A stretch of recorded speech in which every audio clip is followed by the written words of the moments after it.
सगळ्यांना शुभ दुपार. झाली का सगळ्यांची जेवणं? आम्ही छान असं रानात जेवण करायला बसलो. जेवणाची सुट्टी झाली आहे. काळ्या आमच्यासोबत इथंच असतो. झाडं उकरत बसलेला असतो. त्याला दिली आधी भाकरी. घरी येताना मांजरांना चपाती देऊन आले. आमच्या भाज्या बघा केवढ्या आहेत. शेपूची भाजी आहे. मी केलेली टॅमॅटोची चटणी आहे.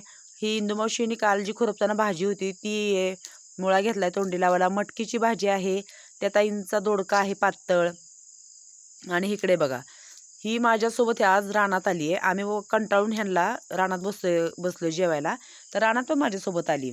ओरडत ओरडत मागे आली आणि इकडे बघा ऊन इतकं झालेलं होतं की आज काय विचारायची सोय नाही. चालू आहे टॅमॅटो खुरपायची रानात. आणि गणेशला आमच्यासोबत जेवायला खूप आवडतं.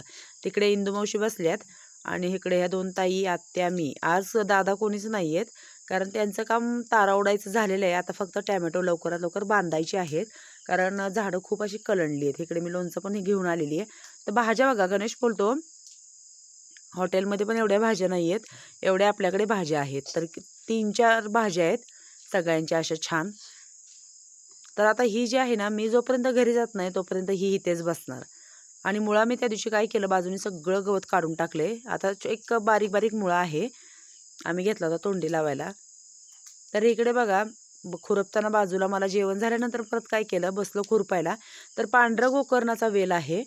निळ्या कलरचा पण असतो, डार्क निळा कलर. आणि इकडे पांढरा आहे. मी आता काय करणार, उन्हाळ्यामध्ये ह्याचे शेंगाचे बी घेऊन ठेवणार. तर व्हिडिओ कसा वाटला नक्की सांगा.